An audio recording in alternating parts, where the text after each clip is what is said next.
Welcome, everyone, to another episode of Currently Speaking, the podcast of the Current Consulting Group. I'm Bill Current, president and founder of the Current Consulting Group, and I'm joined today by Brian Feeley, vice president of the Current Consulting Group. Welcome, Brian. Hey, Bill. Thank you. So this is yet another episode in our series on oral fluid testing. Today, we're going to talk about some sort of basic concepts and ideas about oral fluid testing, but check out all the other episodes because we get into some pretty advanced technical details about oral fluid testing. But first, let's start out, Brian, with what devices are used to collect oral fluid? How does that work? Sure. So basically, oral fluid devices today are categorized probably in two different buckets, if you will. One of them being a device that has a pad on a stick, typically, and it comes with a vial, and that vial might have some fluid in it, a buffer. And so these are the most common ones, certainly used in workplace testing today.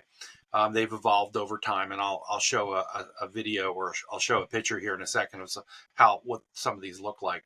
But essentially, the pad is used to be placed in the donor's mouth between either the cheek and gum or down under the tongue. And then after a certain period of time, whether there's a volume indicator or a timed collection, that sample goes into that buffer. The sample gets sealed and sent to a laboratory for lab-based testing. Some other collection devices that have come around, especially over the last couple of years, either because of things like 23andMe or other types of genetic testing, but certainly more recently as a result of COVID, are devices where you simply spit into a vial, right? You have a container, it comes in a kit, you open it up, you spit into that container, you close the lid, and then there may be a buffer involved, there may not be. Typically there is. And then that sample goes off to the lab for testing. And so, those are two different types of devices that are out there on the market today, either one with a pad or one without a pad. Okay, so in May of 2023, DOT came out with final regulations for lab-based oral fluid testing, and they're based in part on the final guidelines for oral fluid testing that came out from SAMHSA in October of 2019. And so many people in the drug testing world and employers who rely on drug testing are becoming more and more familiar with oral fluid testing, but there are a lot of terms and words that maybe some people are not familiar with. So, for example, can you explain the difference between neat and diluted oral fluid? Sure. So in the description I gave earlier, with a sample that's collected on a pad and then that goes into a vial where there's a buffer, that would be considered a diluted sample. And now the saliva or the oral fluid that's collected on that pad, that is essentially neat because there is no buffer on that pad, right? So the reason for and just to complete the thought, though, a neat or a whole saliva sample is one that would not have a buffer involved. So you would, like the second device I described, where you would spit into a vial or into a tube, it's essentially unbuffered. That is really a neat or whole saliva sample. And one of the reasons that this terminology has come about is because with the SAMHSA guidelines, the way they're written and the purpose of having cutoffs that are defined and that tie back to neat or whole saliva is so that everybody's on the same page with regard to their designation. And whether it gets diluted or it doesn't get diluted is not that important from most standpoints. It really is, what is the dilution factor, and what does that calculate back to in terms of neat concentrations? Because they have to hit the cutoff. We all have to hit the cutoff that is designed that is specified in the regulations, whether it's a 4 nanogram THC cutoff or a 15 nanogram cocaine cutoff.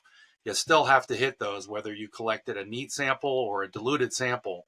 It's just a question of correcting for that dilution factor if in fact it does occur in the device. So which collection method is most commonly used and preferred?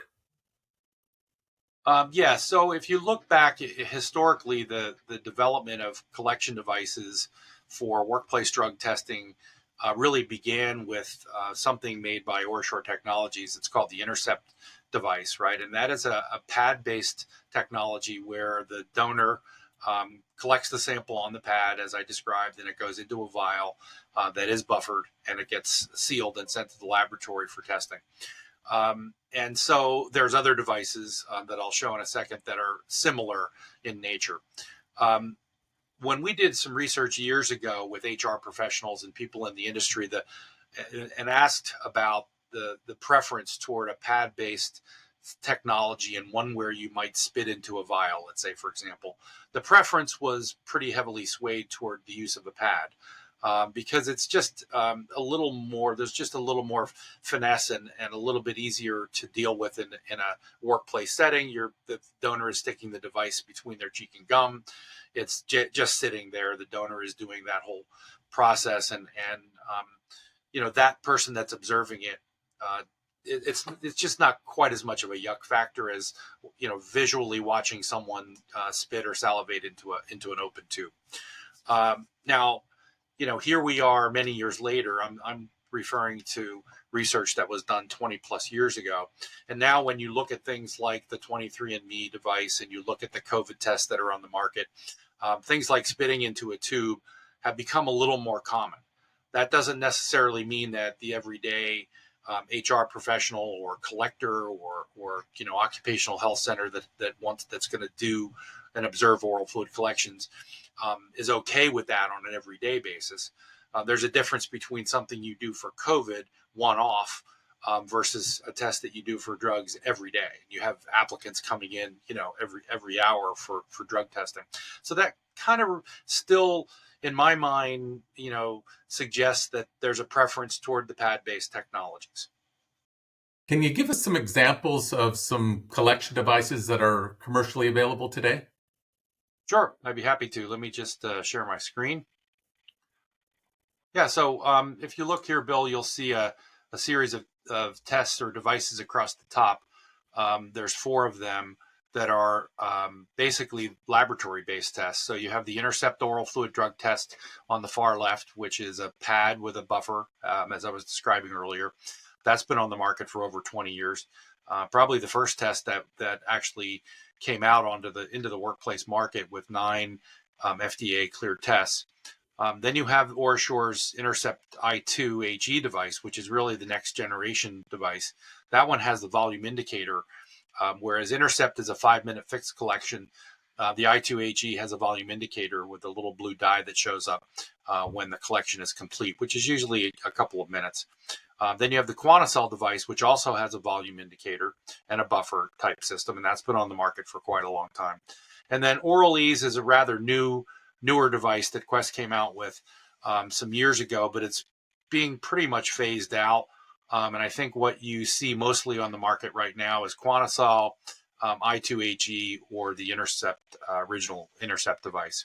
And on the bottom, there are some instant tests. We'll go back to the discussion that we were having about instant tests and technology.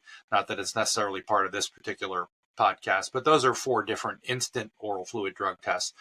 And some of them have pads. In fact, they all have sort of a pad technology where the collection is done, and then that's inserted into the container where a rapid test would be performed. So that's more of an instant on-site readout.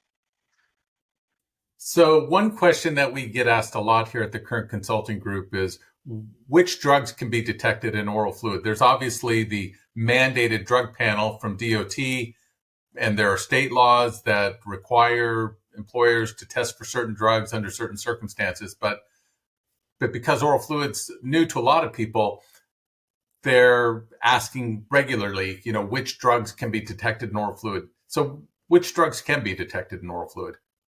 Sure. So pretty much everything that you can test for in a urine sample can get picked up in oral fluid. We, years ago started with what we called the NIDA-5, right, which was the common panel of amphetamine and PCP and opiates and THC and cocaine. And then from there, things were added to that panel to expand it. Barbiturates, benzodiazepines, methadone, for example, and other drugs have typically been added to oral fluid panels over time. just like, occurred with urine testing. And so I think that really there isn't, the limitation isn't so much on being able to find that drug in oral fluid. It could also come down to how much oral fluid is there to test, because, when you pee into a cup, for example, you have, 30, 40 mils of urine. So there's plenty of ample amount of specimen. With oral fluid, it's a little bit tighter. So, you don't necessarily have a ton of oral fluid to go around to do a lot of testing, but we have to keep in mind that the labs can also add to that panel, using analytical methodologies, the GC and LC mass spec. So they can do things that doesn't necessarily have to be a screen. They can do confirmation testing and use of analytical instruments that get you, many, many more drugs using oral fluid. So one of the drugs, obviously, that everybody's concerned about today is marijuana. Obviously, marijuana is detectable in an oral fluid sample, but what about the other cannabinoids like Delta 8 and Delta 10, et cetera? I mean, are those detectable in oral fluid as well? Sure. Yeah, very good question. And, some of the labs are doing studies now to look at samples that are coming in, that are part of they have the ability to be able to screen them for things as long as they don't report them out.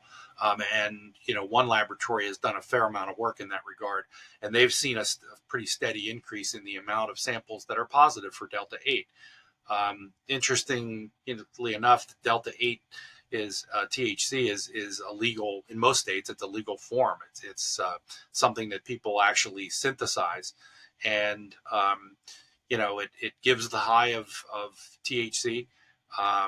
You may need a little bit more of it to get the same sort of psychoactive, kick from it, from what I understand. But it's out there, and so I think what we're going to see is more and more things being added to panels to cover drugs like that, Delta 8, Delta 10. I know that HHS is right now looking at adding fentanyl to the panel for regulated testing. In fact, that the discussion's going on, as we speak. And so the HHS, the SAMHSA group, has the ability to do an annual review now of the panels that fall under regulated testing, and they can add drugs to that on a more regular basis than they used to be able to do. It would typically require a much longer process and get very drawn out. But now they can look at that kind of on an annual basis to see what things might need to be added. And fentanyl is on the docket right now. And I think we all know how dangerous fentanyl is and how potent it is. Good point to take a look at those things. Well, thank you, Brian. That was great information. Sure. If you're interested in more information about drug testing, oral fluid testing in particular, any state drug testing law questions or issues, especially related to oral fluid testing, with so much going on right now in the industry with drug testing, let us know. Contact us at the Current Consulting Group at currentconsultinggroup.com. You can find all of our contact information there. We'd be happy to respond to any questions that you have. And that brings us to the close of another episode of Currently Speaking. Thank you for joining us.